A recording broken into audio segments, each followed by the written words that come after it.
हूँ। ये मेरा अगला टॉपिक है। अगला पॉइंट कह सकते हैं। आपतन कोण आई,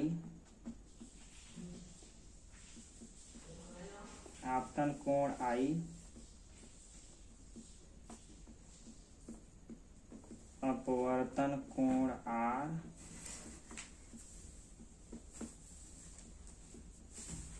तथा विचलन कोण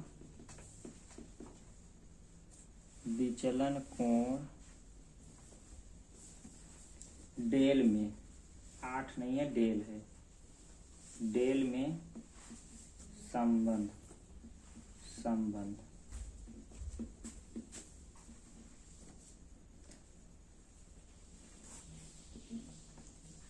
आपतन कोण आई, अपवर्तन कोण आर तथा विचलन कोण डेल में हमें क्या निकालना है? रिलेशन निकालना है, संबंध निकालना है। तो इसमें जो मेरा पहला है, अगर इसका रिलेशन निकालें कि जब प्रकाश की किरण विरल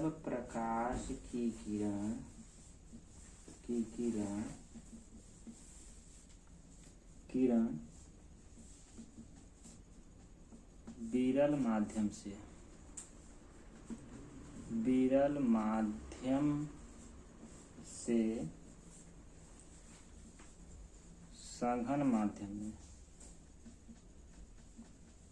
सघन माध्यम में जाता है।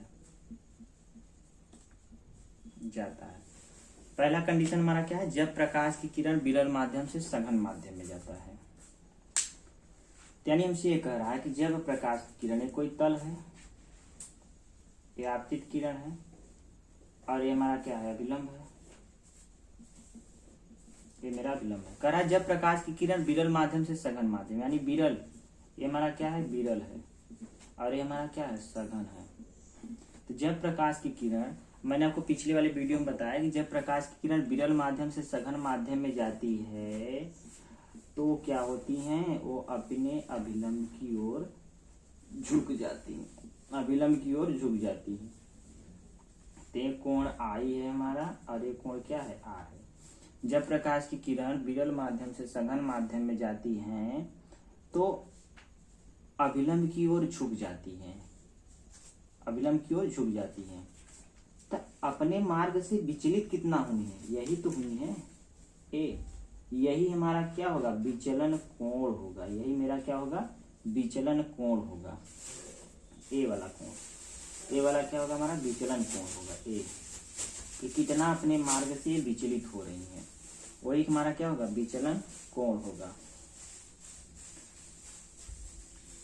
तो इसमें हम क्या लिख सकते हैं? आई बराबर आर प्लस डेल, या डेल बराबर आई माइनस आर। ये मेरा फार्मूला निकल गया यहाँ से। आई बराबर आर प्लस डेल, आई बराबर निकल, दोनों ऐड हो जाएंगे, आर प्लस डेल, या अगर डेल बराबर निकालना है इसमें से इसको घटा दीजिए, यानी आई बराबर आई माइनस का आर हो जाएगा, यानी आपतन कोण में से अपवर्तित कोण घटा दीजिए। ये मेरा दो रिलेशन यहाँ से निकल गया। और आपको पता है, हमने आपको पिछले वाली वीडियो में बताया था कि जब अभिलंब की ओर झुकेंगी तो उनका जो कोण होगा वो आई से क्या होगा? छोटा होगा। क्योंकि अभिलंब की ओर झुक रही है तो आई क्या हो जाएगा? उस कंडीशन में बड़ा हो जाएगा। हमारा आपतन कोण जो होगा बड़ा हो जाएगा, और अपरिवर्तित कोण क्या हो जाएगा? छोटा हो जाएगा। लेकिन इसके विचलन कोण पे कोई प्रभाव नहीं पड़ता, और डिपेंड करता है कि कितना कोण वो झुक रही है। इसी में अगला मेरा है, अगला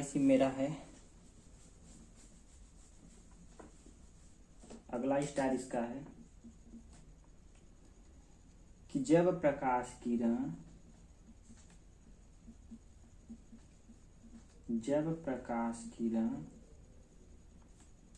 सघन माध्यम से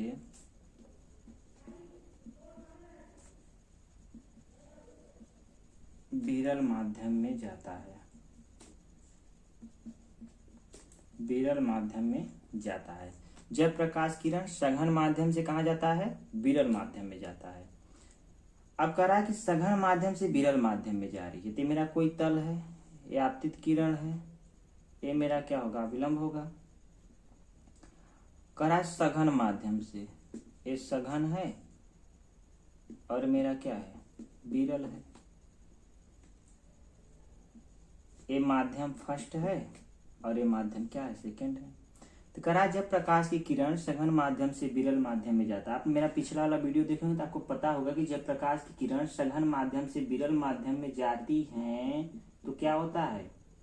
अभिलंब से दूर जाता है, अभिलंब से दूर भागता है, अभिलंब के पास नहीं आता। कहता भैया मैं अभिलंब के पास नहीं जाऊंगा, अभिलंब से दूर भागता है। ये मेरा पी क्यू कोई तल था और बिंदु ओ था, ये मेरा क्या है? नॉर्मल है। तो इस कंडीशन में क्या होता है? जो कोण आई है और ये जो कोण आर है, ये जो कोण आई है और ये जो कोण हमारा क्या है? आर है, और ये क्या है मेरा? विचलन कोण डेल है। इस कंडीशन में क्या होता है कि कोण आर बराबर आई प्लस डेल के होगा। अगर हमसे आर पूछेगा तो आई प्लस डेल, और अगर विचलन कोण पूछेगा डेल बराबर तो आर माइनस क्या? आई के। अगर विचलन कोण पूछेगा तो, अगर मुझसे अपरिवर्तित कोण पूछ रहा है, आर पूछ रहा है तो आई प्लस डेल दोनों जुड़ जाएगा, डेल पूछ रहा है तो आर माइनस आई। तो यहां से दो फार्मूला हुआ।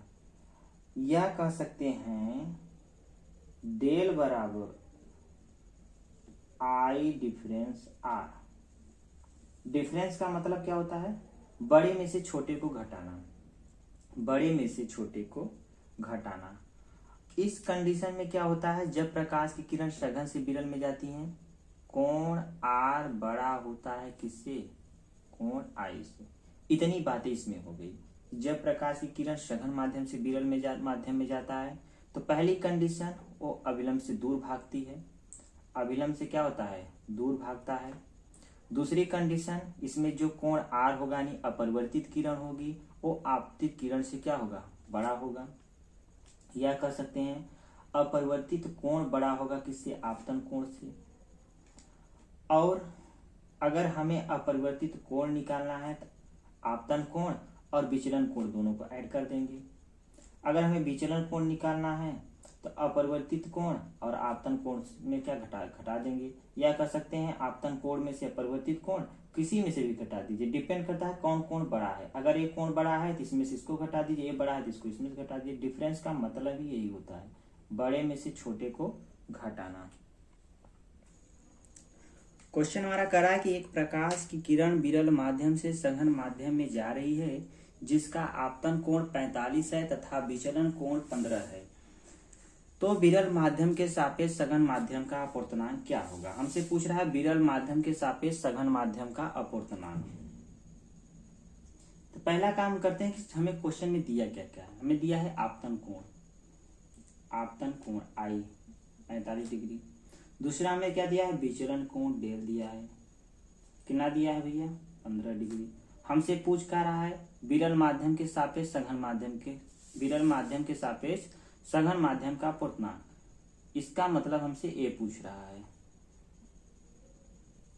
हमसे ए पूछ रहा है पहले माध्यम के सापेक्ष दूसरे माध्यम का अपवर्तनांक। ए हमारा क्या है? विरल है, ए हमारा क्या है? सघन है। यानी हमसे 1 या 2 पूछ रहा है। हमें डेल पता है, आर पता है, आई पता है, यहाँ से हम आर निकाल सकते हैं क्योंकि डेल बराबर क्या होता है? आई माइनस आर के। डेल हमें दिया है 15 बराबर 45 माइनस आर। यहाँ से आर बराबर कितना हो जाएगा? 30 डिग्री। आर बराबर 30 डिग्री, 15 में से 45 गया 30। और आपको पता है कि अगर विरल माध्यम से सघन माध्यम के सापेक्ष अपवर्तनांक निकालना तो sine i upon sine r बराबर क्या 1/2 यही तो होता है विरल माध्यम के सापेक्ष सघन माध्यम का अपवर्तनांक, या एक माध्यम के सापेक्ष दूसरे माध्यम का अपवर्तनांक, प्रथम माध्यम के सापेक्ष दूसरे माध्यम का अपवर्तनांक। साइन आई हमें कितना दिया है 45 दिया है, साइन आई हमें कितना दिया है 45 यानी साइन 45, साइन आर कितना दिया है 30 डिग्री बराबर क्या 1/2 पहले माध्यम के सापेक्ष दूसरे माध्यम का अपवर्तनांक। साइन 45 की वैल्यू कितना होता है 1/√2, साइन 30 की वैल्यू कितना होता है 1/2 इक्वल टू 1 इंटू पहले माध्यम से सापेक्ष दूसरे माध्यम का अपवर्तनांक। तो हो जाएगा हमारा 1/√2 इंटू, आपको पता है जब भाग में तो ऊपर जाके क्या हो जाता है गुणा होता है, तो हो जाएगा हमारा 2/1। ये कितना हो जाएगा 2/√2, 2/√2 बराबर क्या 1/2। तो 1/2 हमारा क्या हो जाएगा 1/2 बराबर, यही इसको क्या कर दीजिए ऊपर नीचे √2 से गुणा कर दीजिए, ऊपर नीचे √2 से गुणा कर दीजिए। तो अगर ऊपर नीचे √2 से गुणा करेंगे तो हमारा कितना हो जाएगा, ऊपर नीचे √2 से जब गुणा करेंगे तो ऊपर हमारा हो जाएगा 2√2 अपान √2 कितना 2 और 2 से 2 खत्म, यानी 1/2 बराबर हमारा कितना आ जाएगा √2, 1/2 बराबर हमारा कितना आ जाएगा √2। यही होगा मेरा पहले माध्यम के सापेक्ष दूसरे माध्यम का अपवर्तनांक।